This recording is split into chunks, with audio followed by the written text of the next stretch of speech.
Donc nous avons défini la vitesse angulaire,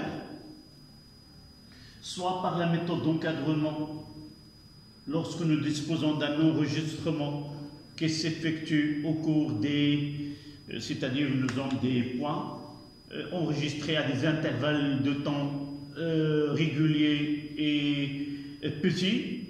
Si nous ne disposons pas d'un enregistrement et nous avons les équations horaires du mouvement, alors surtout l'équation l'abscisse curviligne, on peut arriver à définir la vitesse, la fonction vitesse instantanée oméga de t. On n'utilise pas oméga i, mais oméga de t, c'est-à-dire c'est une fonction qui il a son expression en fonction de temps, soit at au carré plus bt plus c, soit at plus b, ça dépend du type de mouvement qu'on va voir par la suite. Maintenant, dans le même vitesse là angulaire, j'ai dit tout à l'heure qu'on peut suivre le mouvement avec les coordonnées cartésiennes. Et c'est pour cela qu'on va parler de la vitesse linéaire lorsque le mouvement est un mouvement circulaire pour un point donné. Donc là, on mettra toujours dans le paragraphe 1.3, vitesse linéaire.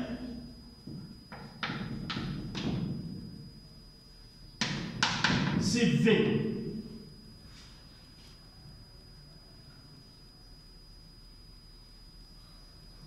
Rappelez-vous, nous avons lié la vitesse angulaire oméga avec l'abscisse angulaire θ, c'est la dérivée.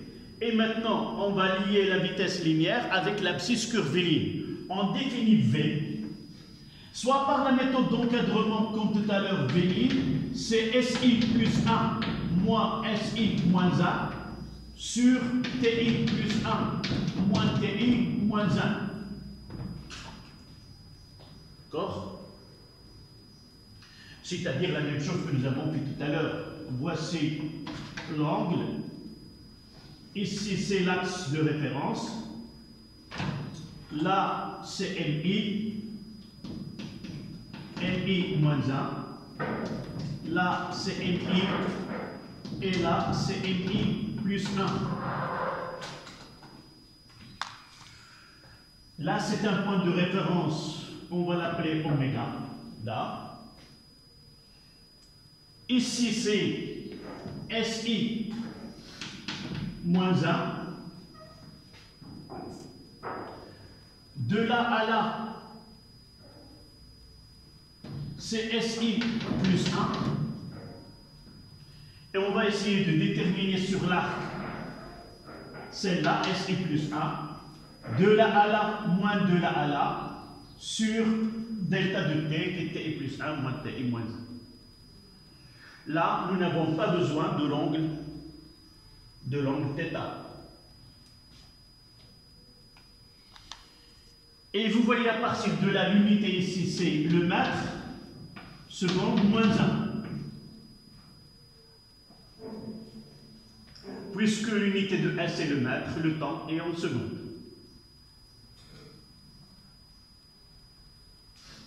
Donc si nous essayons d'avoir par la fonction V de t, ça sera d de S sur dt. C'est la dérivée de l'abscisse curviligne par rapport au temps. Là, la méthode d'encadrement, là, si nous disposons de l'abscisse curviligne S en fonction de temps, il suffit de les dériver pour avoir l'expression de la fonction V de t. Comme nous savons que SC, c'est la dérivée de R fois θ sur dt, alors on arrive à une expression qui est la vitesse linéaire V en module, c'est R fois θ point qui est égal à R fois oméga. D'accord? Et là, c'est la relation entre vitesse linéaire et vitesse instantanée.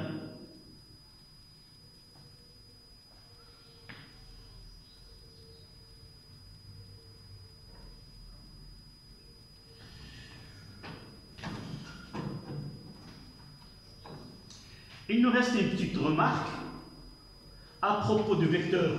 La vitesse linéaire est une grandeur qui est vectorielle. Et par la suite, on va déterminer le module, le voici. Le sens, c'est le sens de mouvement. Et la direction, c'est la droite tangente à la trajectoire en ce point.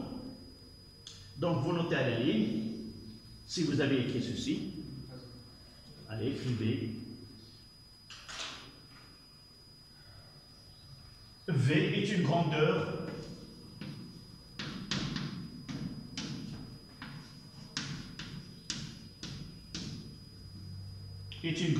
vectorielle.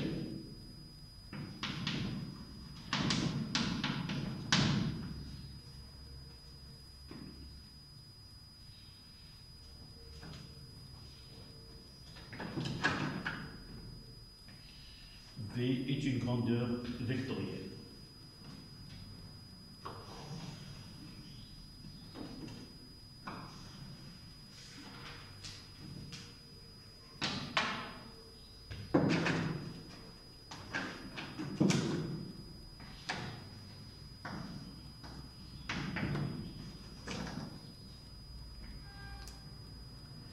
Là, c'est le point M. Un instant T. Voici le sens de mouvement.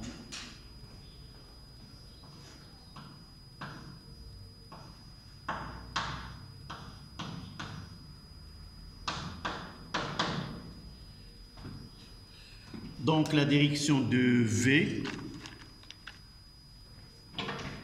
c'est perpendiculaire au rayon.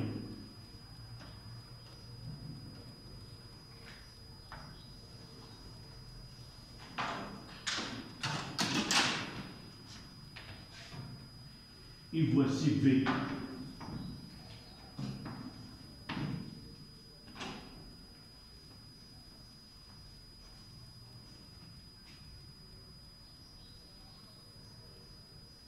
Donc V, elle est toujours tangente à la trajectoire.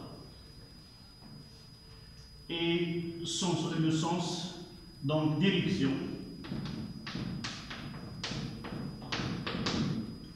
tangente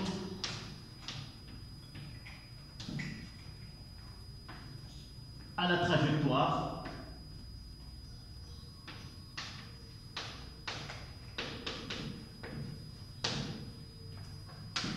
évidemment, au point où on veut représenter cette vitesse. Et évidemment, elle est toujours tangente en chaque point de direction tangente à la trajectoire, en chaque point.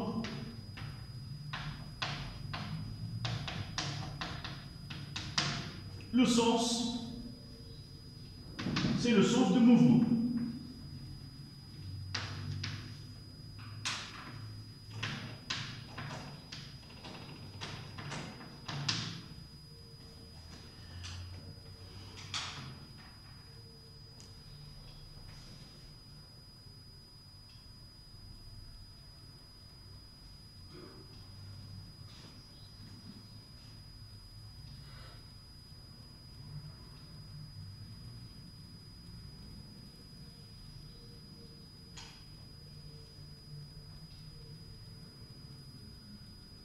Maintenant, on passe à l'accélération angulaire. Nous avons repéré le point par les coordonnées angulaires curviligne. Et maintenant, après avoir traité la vitesse, on passe à l'accélération. 1,4.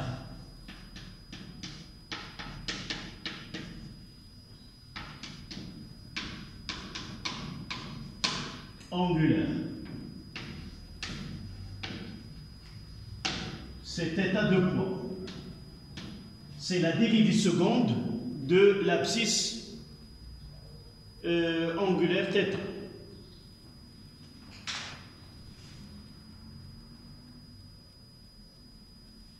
Ou c'est θ point de oméga.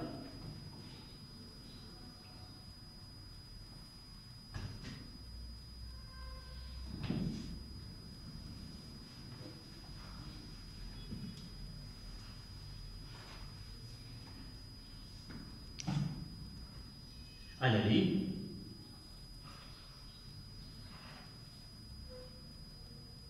Évidemment, ce que nous avons fait avec la vitesse, on le fait avec l'accélération.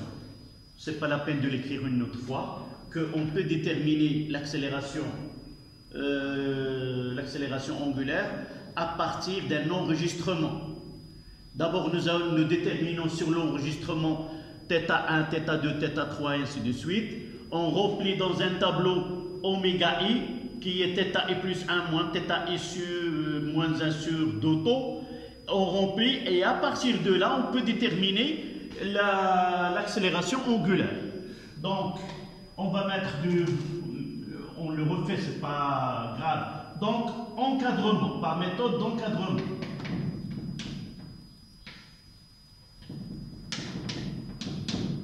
Par la méthode d'encadrement. On utilise θ2.i est égal à oméga i plus 1 moins oméga i moins 1 sur ti plus 1 moins ti moins 1.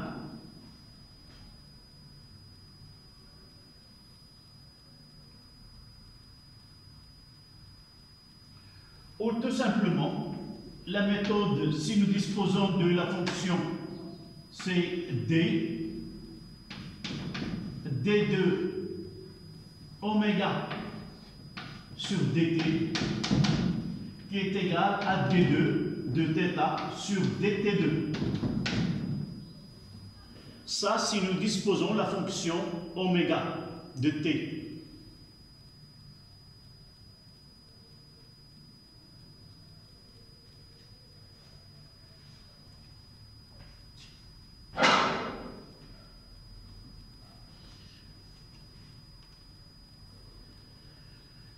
Donc,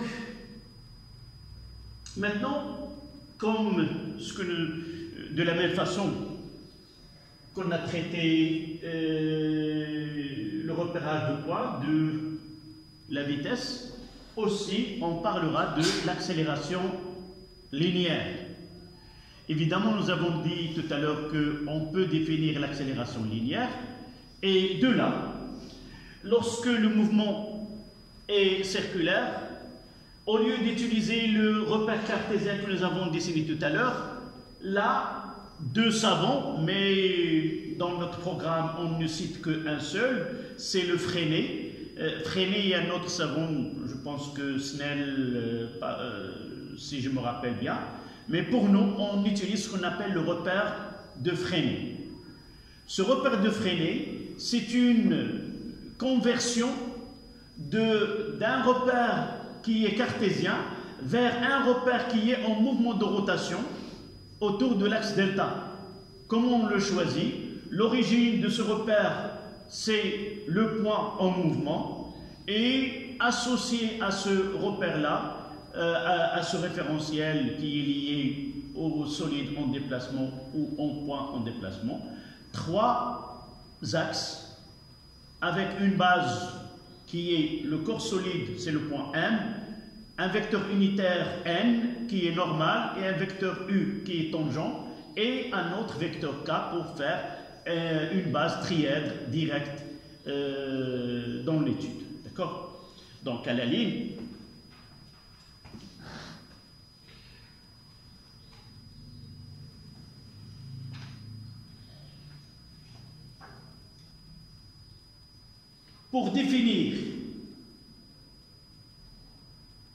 pour définir l'accélération linéaire A, pour définir l'accélération linéaire A,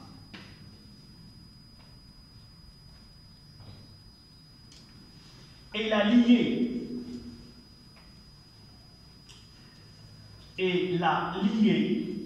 à l'accélération angulaire, et la lier à l'accélération angulaire,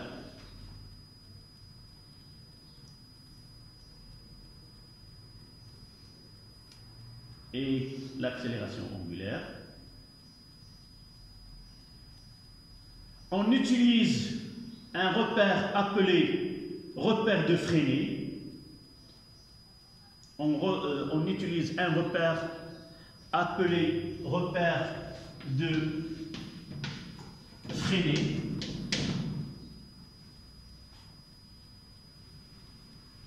Deux points. C'est un repère mobile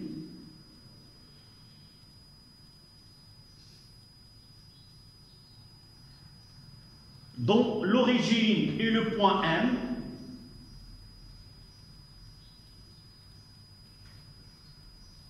dont l'origine est le point M, auquel on associe une base M, N, U et K.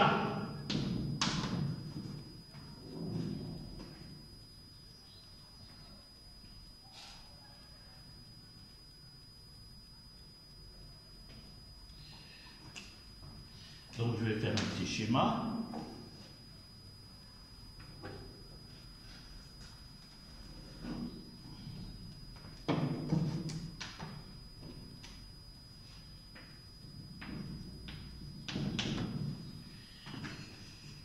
Donc on a ici le point M. Et cette fois-ci, on va mettre le mouvement dans ce sens-là.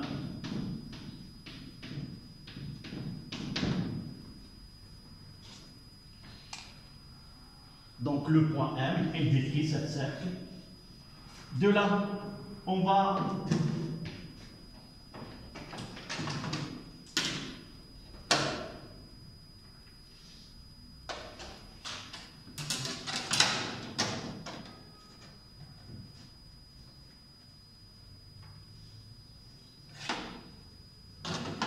donc les deux axes ici, ça c'est N. Le vecteur unitaire N, c'est N, ça veut dire normal. Donc là, c'est N. Je vais mettre en rouge.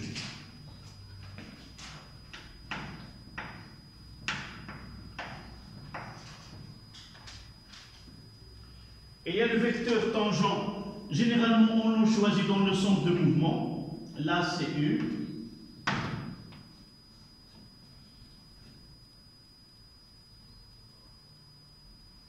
Elle reste le vecteur K, avec nos trois doigts, N, U et K. Donc voilà N si la base est directe. Là c'est N, là c'est I, donc K, elle est perpendiculaire, dirigée vers vous. Donc je mettrai un cercle et un point. Ça veut dire que le vecteur K, elle est perpendiculaire au tableau, dirigée vers l'observateur. S'il est vers l'intérieur, on mettra un 3. C'est vers l'intérieur. Là, c'est vers l'observateur. D'accord?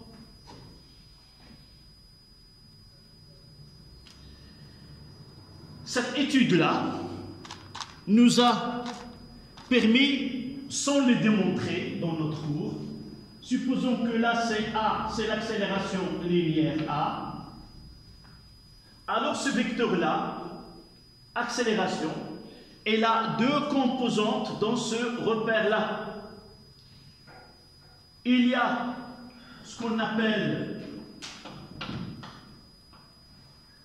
là c'est A normal, et la projection ici,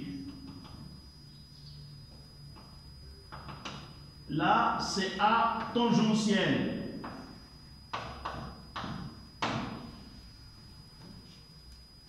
Donc, le vecteur accélération linéaire a deux composantes.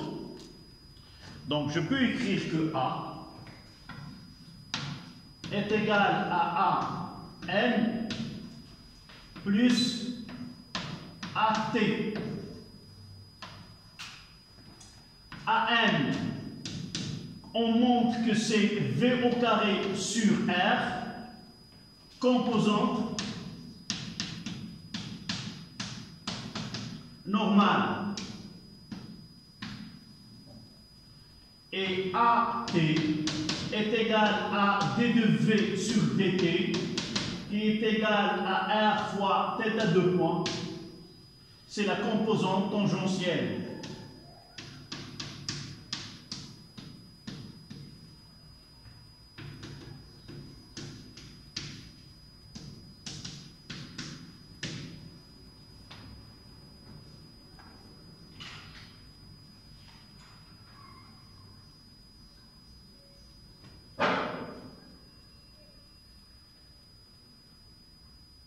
Évidemment, on peut écrire que A, V au carré sur R, comme R, V au carré.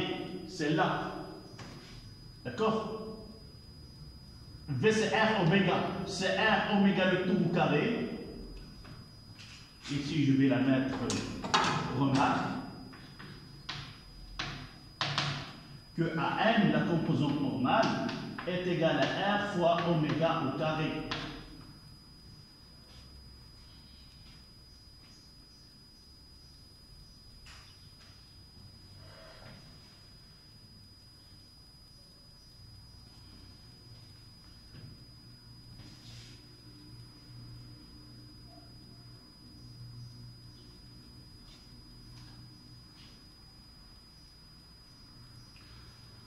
Voilà en général la partie grandeur cinématique relative au mouvement de rotation. Ce que nous avons besoin, ce sont toutes les grandeurs du côté cinématique du mouvement de rotation ou du mouvement circulaire. Maintenant, on passera au côté de grandeur dynamique et le principe fondamental de la dynamique. C'est si vous voulez, le visage de deuxième loi de Newton en rotation. Principe fondamental de la dynamique. Ou la relation fondamentale de la dynamique relative au mouvement de rotation.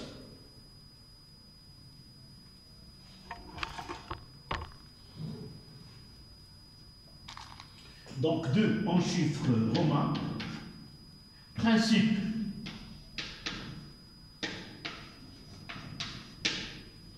fondamental ou la relation fondamentale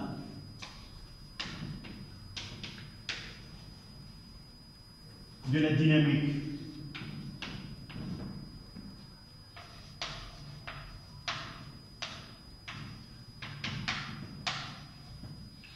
Évidemment pour la rotation.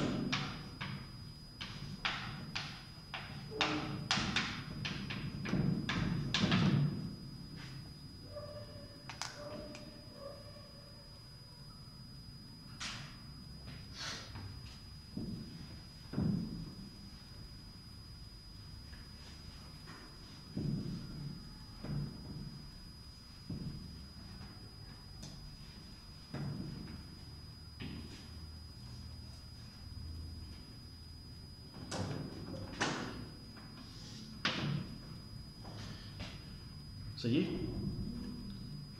Tu écris le titre.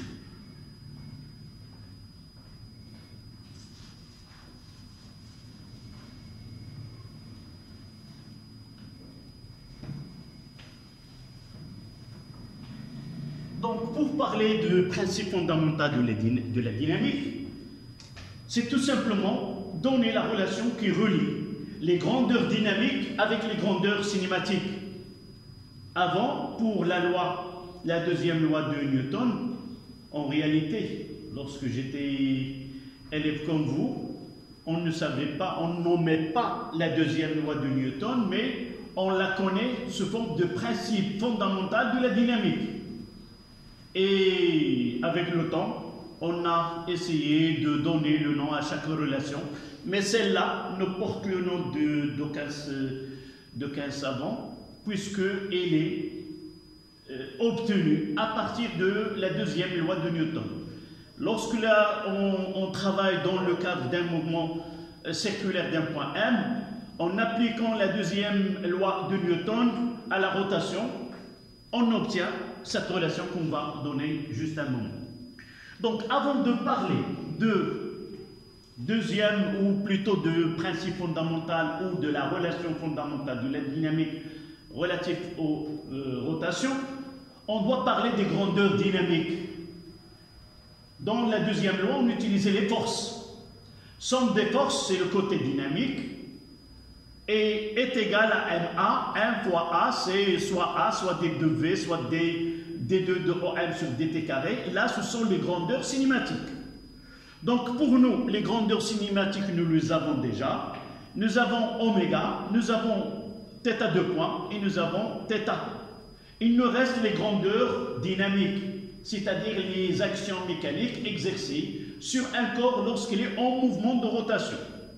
Alors, au lieu de parler de force, pour le mouvement, vous vous rappelez peut-être en tronc commun, on parlait de moment d'une force. C'est quoi le moment d'une force? C'est une grandeur qui nous décrit l'aptitude ou l'effet d'une force à donner un mouvement de rotation. عزم قوة هو مقدار فيزيائي يعطينا فكرة عن ذلك الفعل الدوراني الذي يمكن لقوة أن تعطيه لذلك الجسم. وهذا العزم هذا كيدخل فيه القوة وكيدخل فيه المسافة التي تفصل اتجاه هذه القوة مع محور الدوران. Donc lorsqu'on va travailler dans la rotation, au lieu de parler de la force, on parle de moment d'une force. Et le moment d'une force, c'est une grandeur qui est algébrique, peut être positive comme peut être négative, et il nous donne, cette grandeur-là, nous donne une idée sur l'effet rotatoire de cette force-là. Est-ce que cette force donne un mouvement de rotation, comme une force ne peut pas donner un mouvement de rotation, et par la suite, son moment, ça est égal à 0. C'est ça ce que vous avez étudié en tronc commun. Nous avons dit par exemple, si vous voyez la porte là, je peux appliquer, vous pouvez là pour la porte, je vais essayer de reprendre ce que le prof vous a, peut-être là où il y a un point. Donc lorsque j'applique une force, et vous voyez là c'est l'axe de rotation, et vous voyez dans toutes les portes, nous mettons le poignet un peu plus loin de l'axe de rotation. Et vous savez que le moment c'est F fois D. Donc cet effet rotatoire, il n'est pas notable tant que la distance elle est très grande. Une distance qui est très grande, donc j'applique une force qui est très petite. Si je mettrais le poignet au milieu, je dois mettre une force qui est plus grande que le poignet à l'extrémité. Lorsqu'il est très proche, là, je dois appliquer une force d'intensité plus grande. Mais là, vous voyez que la direction de la force ne rencontre pas l'axe de rotation. Mais si j'applique une force de ce côté-là, jamais la porte va tourner. C'est-à-dire, dans ce cas-là, lorsque la direction de la force rencontre l'axe de rotation que vous avez là, le moment de cette force est égal à 0. Et aussi, lorsque j'applique une force de haut vers le bas, parallèle à cet axe de rotation, la porte ne tourne pas. Donc, on dira que une force, son moment il est nul lorsque la direction de cette force rencontre l'axe de delta ou lorsqu'il est parallèle à cet axe. D'accord? Donc, on passe à 2A. Moment d'une force.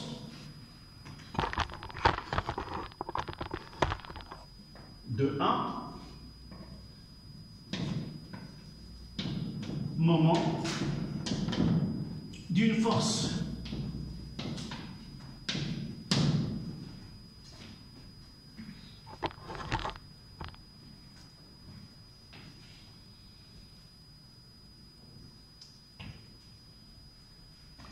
Le moment d'une force. Le moment d'une force. Par rapport à un axe delta. Le moment d'une force par rapport à un axe delta. Notez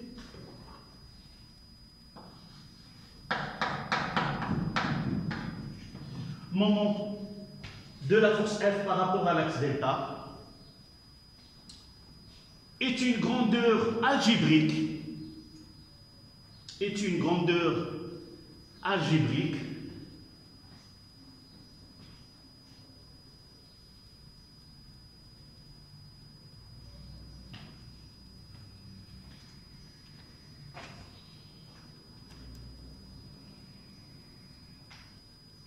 est une grandeur algébrique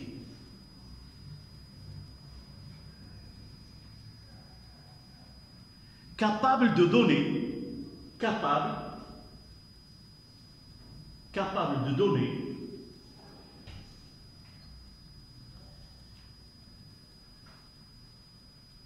un effet rotatoire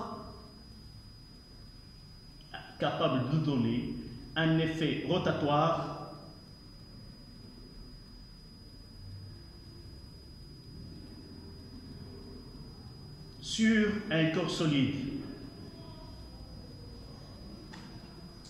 Et à la ligne, vous allez écrire le moment, ça sera plus ou moins F fois D.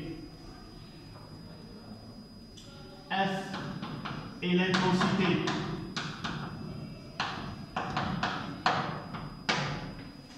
de la force.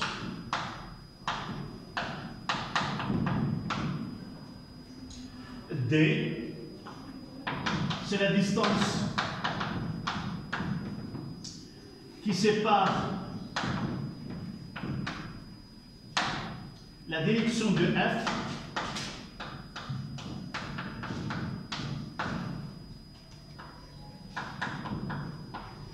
et l'axe delta.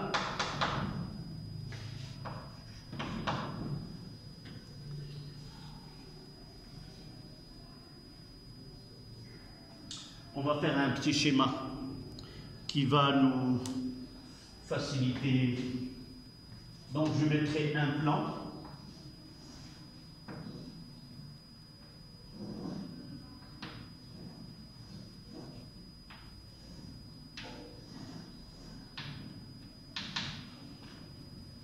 Là, c'est l'axe delta.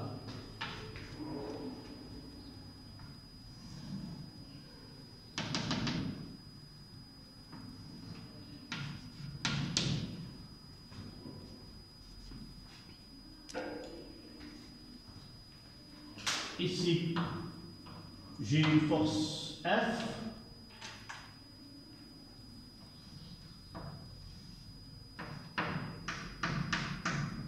Appliquée en M. Je vais choisir un sens arbitraire. Là, c'est le sens positif. Ce sens-là permet de trancher dans le signe de moment. Si la force donne un mouvement de rotation dans le sens positif, on mettra plus F fois D. Si la force F donne un mouvement de rotation dans le sens inverse, on mettra moins. Donc, comment déterminer D? La première des choses, c'est tracer la direction de F. Donc là, je tracerai la droite, la direction là, et je vais essayer d'avoir la projection orthogonale ici.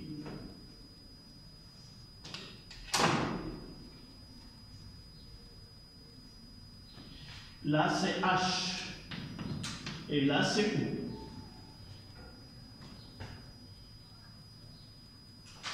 D'accord?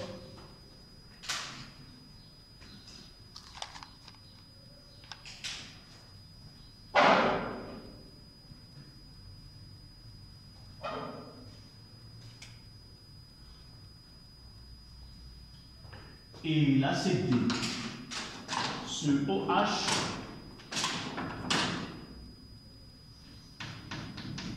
est égal à D. Si nous avons ici de là à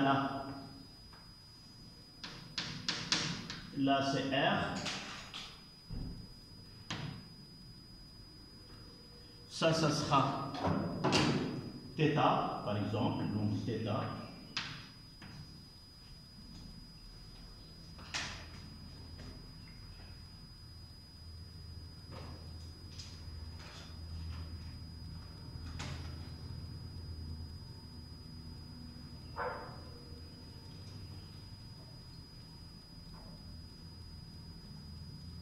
si nous essayons de déterminer le cosinus de θ, est égal à quoi? C'est le côté adjacent sur l'hypoténuse. Là, c'est OH sur R qui est égal à D sur R. Et de là, on peut dire que D est égal à R fois cosinus de θ.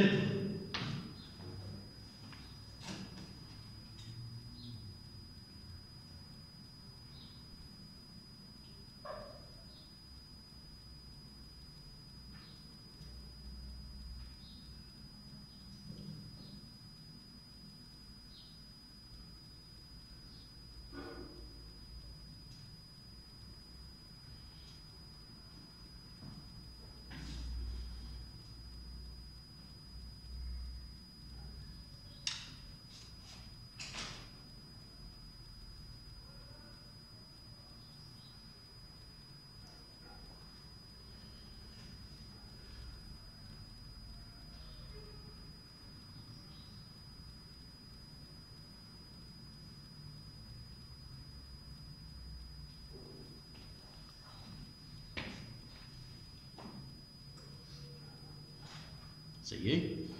On passe à 2.2. Principe ou la relation fondamentale de la dynamique. Énoncé. Énoncé du principe fondamental de la dynamique. Énoncé du principe fondamental de la dynamique.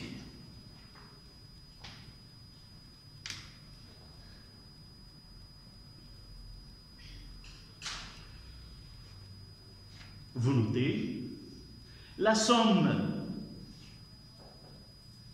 des moments des forces extérieures, la somme des moments des forces extérieures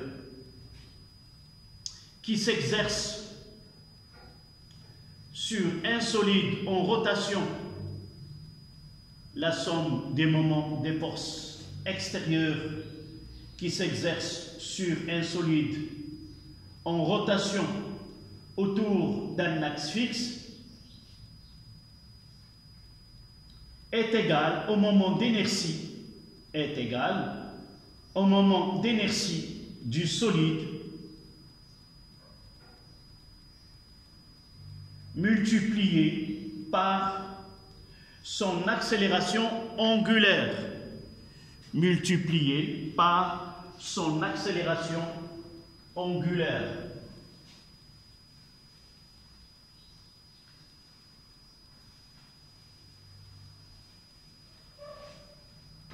Et on va la noter par une relation mathématique, sigma, des moments par rapport à l'axe delta df extérieur est égal à j delta fois θ de points. J delta est le moment d'inertie.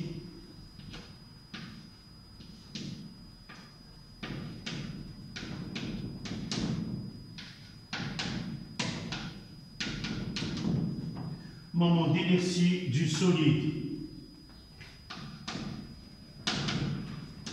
par rapport à delta. Son unité dans le système international, elle s'exprime